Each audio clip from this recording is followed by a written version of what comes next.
New to freshly milled flour and not sure where to start? Join me today as I share lots of tips, tricks, and information I've learned. I'll be referencing a valuable book by Sue Becker. Not all wheat berries are the same, and we'll be looking at the ones in my pantry, as well as new additions to my collection. I'll cover how to store your wheat berries and introduce you to my Nutrimilk Classic. And I'll be saying goodbye to my 18-year-old stove and why I'm in timeout for baking this week. Hi, I'm Diane Lalomia, and I'm glad you're back, because today I want to talk to you about fresh milled flour and doing it with whole grain wheat berries. I had lots of questions when I got started with this whole thing, and I've still got questions, but I'm going to try to cover some that I know you probably do if you're just getting started with your fresh milled flour whole grain journey. You see, these are what we call gamma seal lids. They're real easy to take on and off by just spinning in a counterclockwise direction. And this is one of the harder ones I've got. And it comes off, and this keeps your wheat berries fresh, free of pests, and ready to use when you are. I'll show you more about that later. But for now, we're going to get started, so stay with me. These gamma seal lids, they fit buckets from 3.5 to 7 gallons in size. They come in different colors. This time I got white for these buckets. But not always do they go on the easiest. Most of my buckets I got from the bakery deli where my husband works. Be sure to ask your local bakery if they have extra buckets they're going to get rid of, between 3.5 gallons and 7 gallons for the gamma seal lids. Don't forget to label what's in your buckets, because believe me, the wheat starts looking a lot alike after a while and you won't know which one's which. It makes it a lot easier down the road.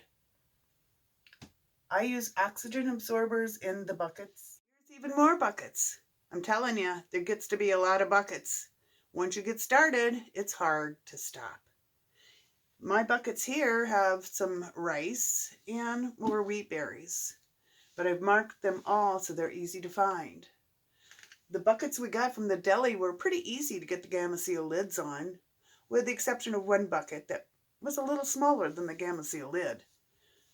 You can get the buckets from Tractor Supply cheaper than you can from Azure Standard.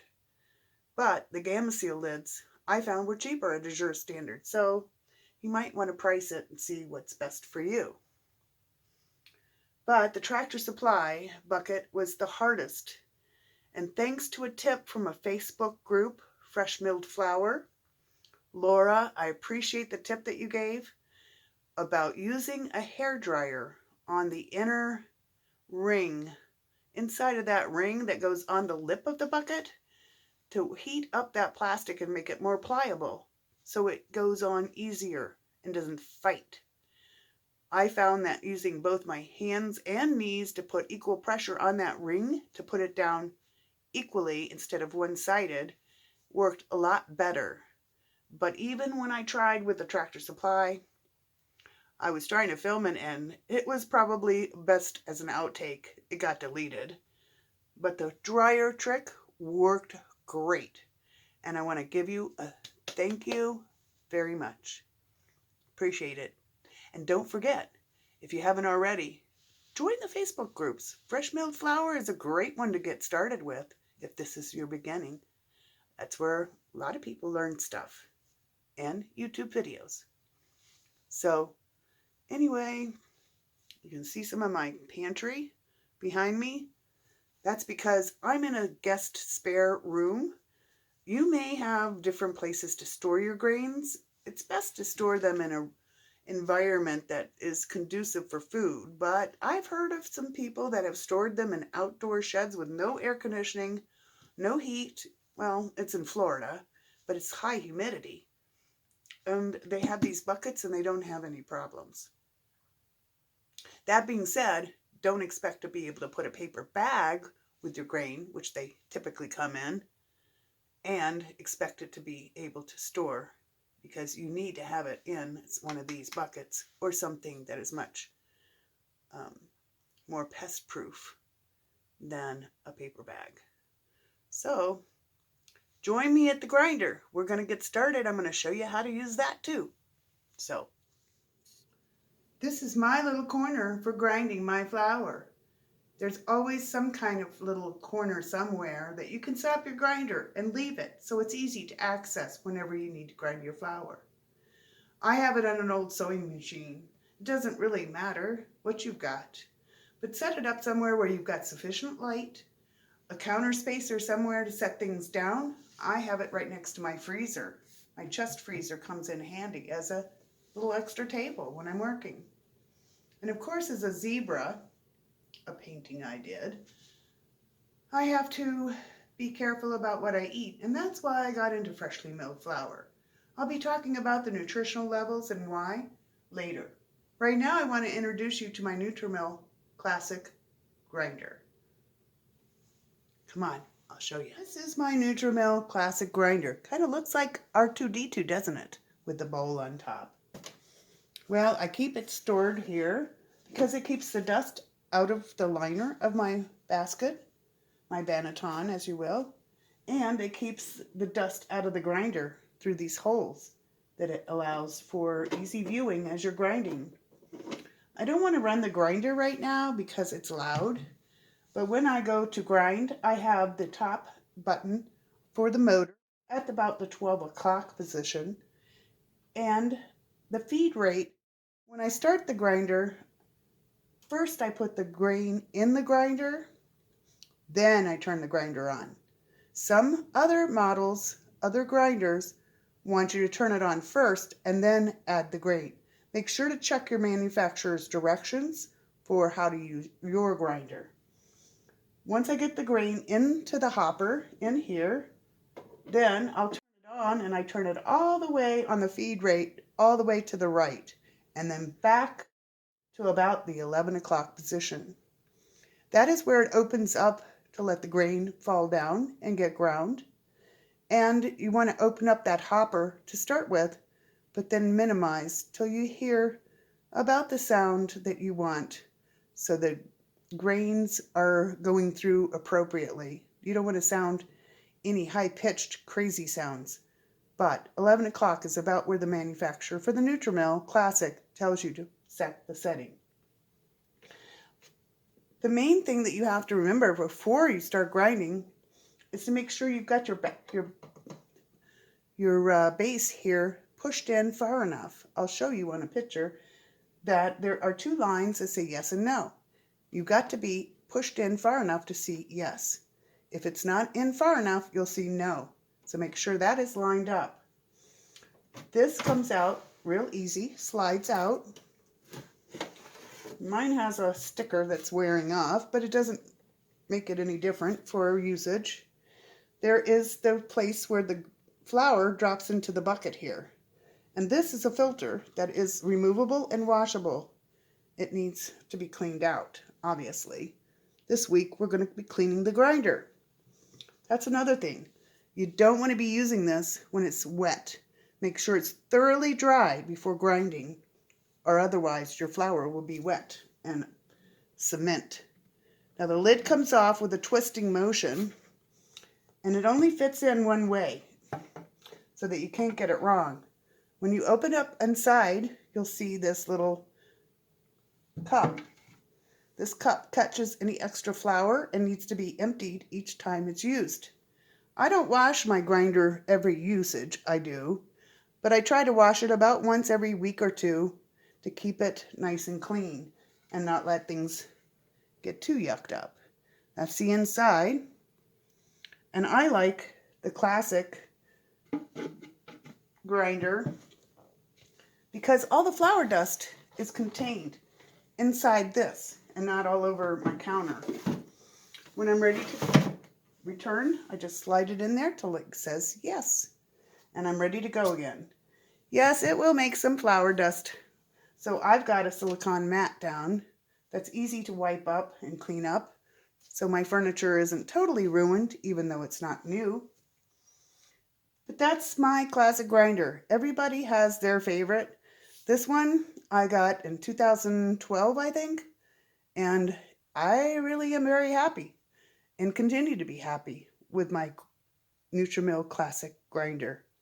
Well, hopefully you can find some little corner in your house to set up for grinding your flour and get started today.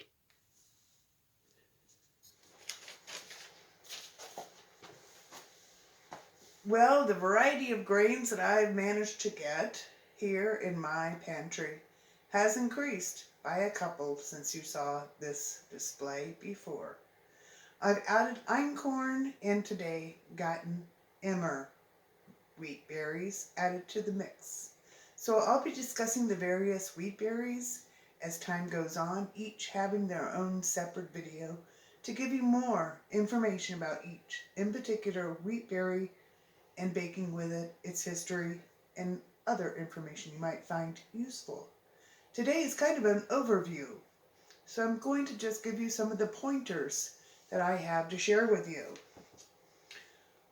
First of all, let me just say that I've got einkorn, but einkorn is going to be like the last one I try to master. It's a little difficult, so it's really probably best left for last, at least in my opinion, even though einkorn was the first grain ever. It was the wild wheat that we started with when nature, before any of the other varieties. After the einkorn came emmer. Emmer was because einkorn crossed with the wild grass and it became emmer. Then once emmer crossed with the goat grass, it became spelt. And that's the progression of those three varieties, in case you wanted to know. At least that's my understanding. If I'm wrong, let me know. Thanks. Another tip I have for you when you're starting out with fresh milled flour is start small. Try starting with cookies or muffins, something small that doesn't require yeast or a starter, and work your way up to more intricate, harder recipes.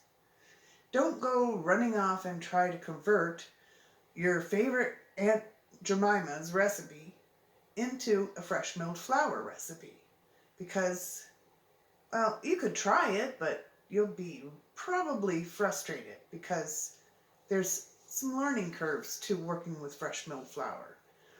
So I recommend, at least I started very basic, and even though I'd done bread before, I started with what's known as a lean loaf of bread.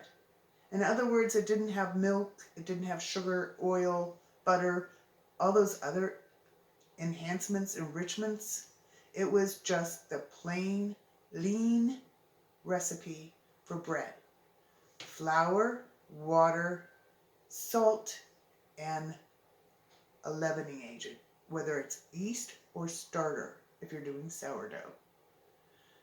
That was all it was. And I learned some of the basic baker's formula or baker's math and understood the concepts. And then it was easier for me to grasp that and take that and make whatever size loaf I wanted. And slowly but surely add to your repertoire so you don't get disappointed. Another tip that I have for you is keep your expectations for fresh milled flour open-minded. It's different, definitely.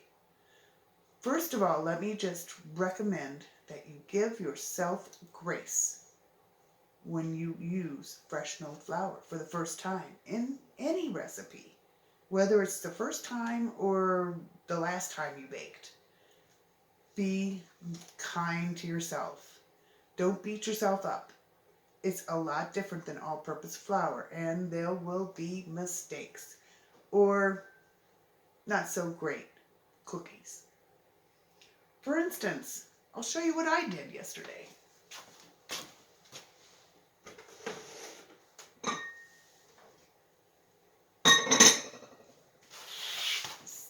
See these einkorn chocolate chip cookies? Yeah, well, they taste real good, but they're as flat as a pancake. I don't even think they have a thickness at all.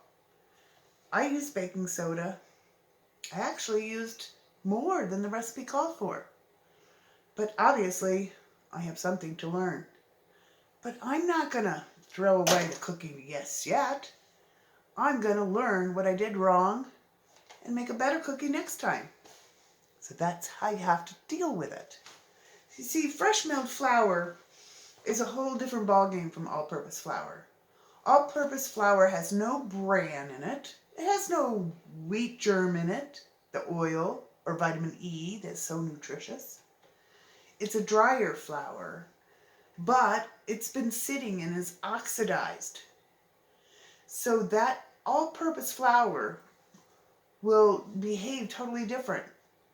For instance, the hydration level, and we'll discuss this in a future video, for all-purpose flour is somewhere between 65 to maybe 70, 75%, depending on the baker, depending on the humidity, the temperatures. All of those things factor in.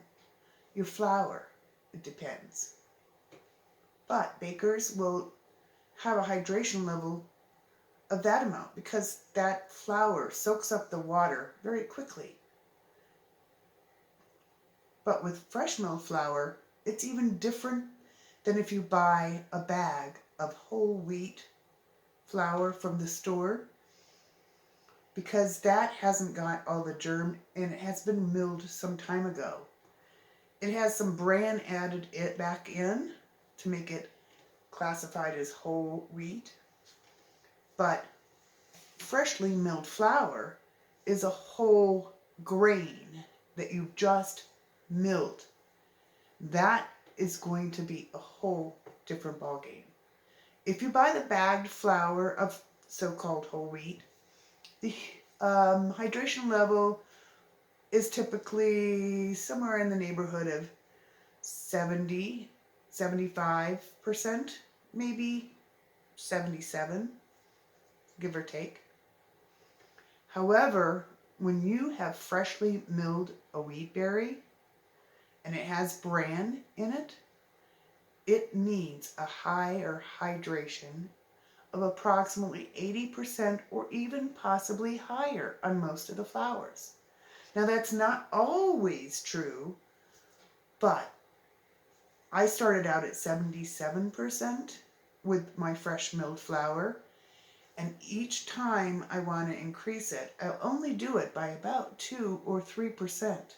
I went from 77% to 80%, and that's basically where I'm at now. It's about 80%. However, it's now getting into winter and the weather is more dry, definitely where I live. So it's going to affect how much hydration in my dough. I'll let the dough tell me, and we'll do a hydration experiment either in this video or the next, because it's important. Now, as far as the expectations of fresh milled flour, it's a much denser loaf. It makes a denser product because of the fact that it has the bran, which is heavier, and it is much denser. So it's going to be a different type of bread. It's not going to be as light as your Wonder Bread or your store-bought white bread. It's not going to be as light and fluffy and quite the same as what you're used to if you've even made your own bread, if you've used all-purpose flour. When you use whole wheat and you're using whole grain that you've just ground and doing freshly milled flour, that is thirsty. That bran is going to soak up the water big time. And if you're having issues with sticky dough, I'll have some tips for you in the next video. I'll be showing you working with the dough and a little bit more as we go on. You want a sticky dough to start with. You want that hydration. It takes the time more than the effort. And I'll tell you more about the tips I have for that. But it's going to require your perspective to change slightly. Your expectations of that perfect loaf needs to get in a little adjustment, because most of the perfect loaves you see on the internet are made with a flour that's been milled, and they get these beautiful results and beautiful pictures, eye candy as I call it. But me, I'd rather have something that was nutritious, it tasted good, much more than a pretty loaf. I'm telling you, you gotta figure out what's more important.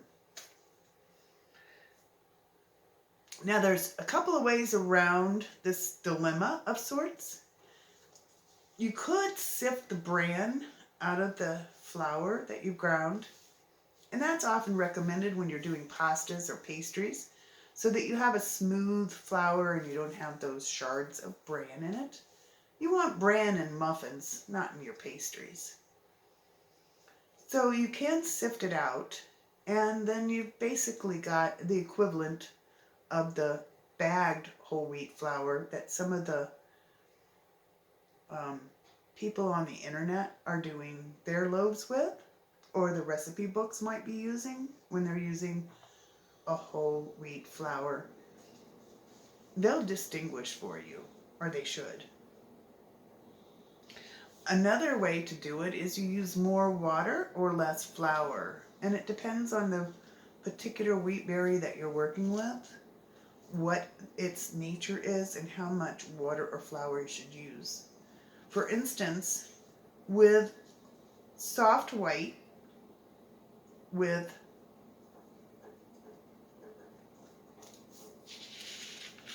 my refrigerator is making noise. With soft white wheat, spelt, and rye, it's recommended that you use 25% more flour. So if you're following a recipe that is using an all-purpose flour, and it calls for a cup of flour, for those 3 flours, you will want to use 1 1/4 cup. Increase it by 1/4 cup. Now, if you're going by weights, you don't have to make any adjustments. Just use the same weight as they do in all-purpose flour. At least that's my understanding. And get in line to sue me if I'm wrong. Now with Corazon, also known as kamut, it's a much drier, takes up the water easier, I guess. Because I was noticing in Ellen Body's cookbook, she has some recipes for some porridge, like eating the grains, whole grains for breakfast, or like a porridge, like oatmeal. And in the back, she is using 1 cup of the grain to 1 cup of water for the various grains like spelt, Corazon, kamut, einkorn, emmer. But when it came to the Corazon kamut, she recommended 3/4 cup of grain to 1 cup of water. So you use less flour in a recipe when you're using a kamut or Corazon. If you've noticed that when you make pasta or something with that particular wheat berry, that flour, that it's very dry and crumbly, you've got too much flour and not enough water. So what I anticipate doing is to hold back about 25% of the flour when I'm using the Corazon or Kamut flour to hold back 25% and only put that in at the end if needed to make a workable dough. If the dough is telling me it needs more flour, I'll give it that then. But when I'm doing a bread recipe, I won't use all of the flour that it's calling for. A rule of thumb, according to Sue Becker, I believe it was, said that for your recipes, if they call for 4 to 4.5 cups and you're using freshly milled flour, you're more apt to only need 4 cups, not the 4.5 cups. But that's a rule of thumb. And another one that she gives, another question that's answered, is how much flour should I grind for my recipe? How many wheat berries should I be putting in the hopper and grinding? I don't want to grind too much and having leftover. Well, the rule of thumb, according to Sue Becker, the author of Bread Beckers and owner of the company as well, you can check out our website at breadbeckers.com for more information. She suggests that 2/3 cups of wheat berries will yield approximately 1 cup of flour. I kind of learned that 1 cup of wheat berries would end up with about 1.5 cups of flour. It doesn't really matter. It's kind of the same, even though the math doesn't add up. It gives you a rule of thumb, whatever is the easiest to remember. I just happened to run across the way that I do it was the first way I heard about it, and then I heard about Sue's. So that gives you an idea. Now, if you do end up with more flour than your recipe calls for, you can safely put it in a canning jar with a lid that seals it and put it in the fridge. Or, even better, the freezer. Unless you're planning on using it in baking sometime that day, same day, then baking you want to have it at room temperature if possible. But the flour starts to lose its nutritional value immediately after being ground. So it's best to grind it just before baking. The vitamin E is the oil in the wheat germ, and it will start to go rancid after as little as 2 days to 2 weeks. So this is why when you buy flour from the store, it's just that white flour, which is the endosperm and only part of the wheat berry. It lacks all the nutrition of the wheat berry when it's ground, because the removal of the wheat germ and the vitamin E and the bran that makes all kinds of B vitamins and lots of nutrition, it's all added as a synthetic, enriched, fortified product in your packaged flour from the store, which is not something your body really recognizes or can use. It doesn't have but like 4 of the 40-something nutritional benefits that's in the whole grain. And I will give you some more information on that towards the end of the video and point you towards Sue Becker's video that is incredibly informational and educational and could give you the best starting point I could send you to other than here. She's a food scientist, and although I'm not a food scientist, I'm a scientist who loves food because I like to eat. Don't you? Not so. Okay. You know, just a little tip for you. I started ordering my wheat berries, and one of my big questions was, how much should I order? Well, it depends on what you bake, how big is your family, how often do you bake, and how much room do you have to store the wheat berries? That's a big one. And what's your financial situation? A lot of you are asking, like, well, if you only start with one wheat berry, what would it be, or what should it be? What would you recommend? Well, what I start with might be different than others. For instance, if you want to bake bread, you want a hard wheat, whether it be red or white. Ancient grains are great for baking bread, but they are not strong enough in their gluten structure to hold the gases to make them rise. So it's typically advised that you mix an ancient grain with a hard wheat variety. I typically will use hard white wheat with my ancient grains. I started out 2/3 hard white wheat and 1/3 ancient grain. Then as we became more familiar with the taste and the grain itself and the combination, I upped it up to 50-50. 50% hard white wheat and 50% ancient grain. Now I've heard people that have been able to use up to 60% of the ancient grain in their loaves of bread and be fine.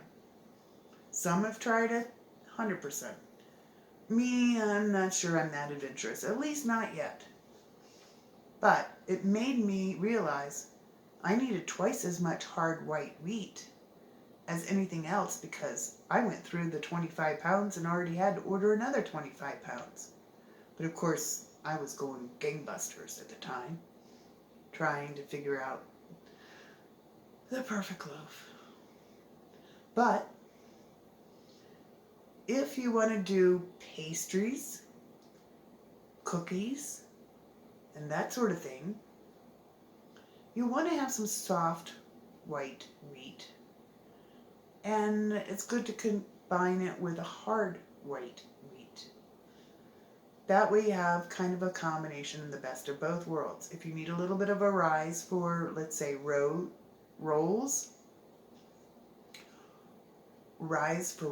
say that fast. You'll want to have some hard white mixed in. The soft white will give you the texture, the velvety texture you want for pastries and pies and a smooth pie crust. But it won't do anything for rising bread. If you like pasta, then Corazon or Kamut is very highly recommended for pastas. Really good.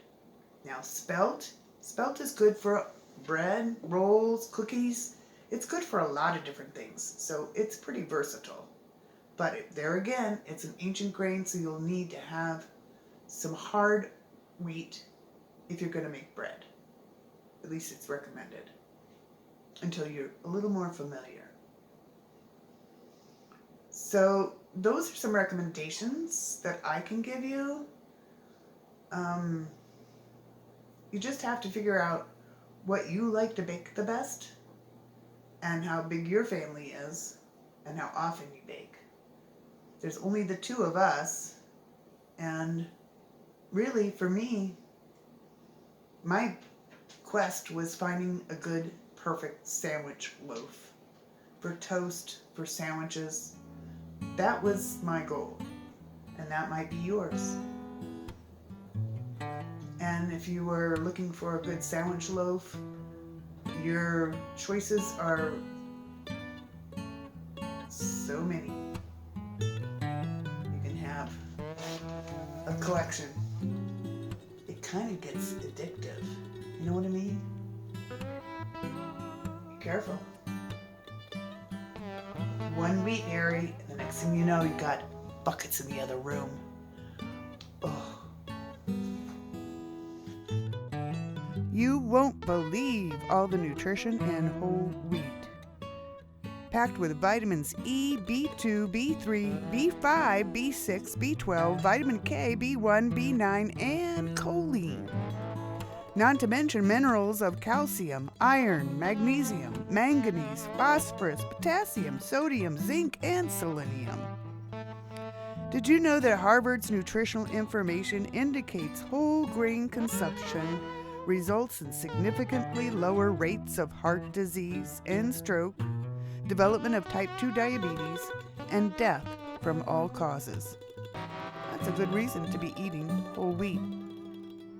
Join me next week to unveil my new oven equipped with 15 ways to cook. Oh, wow. Let's get together again and start baking some delicious goodness. And in the meantime, thanks for watching. Keep looking up, and may all your bakes be blessed. Don't forget to like and subscribe, and check out my blog at dianelalomia.substack.com.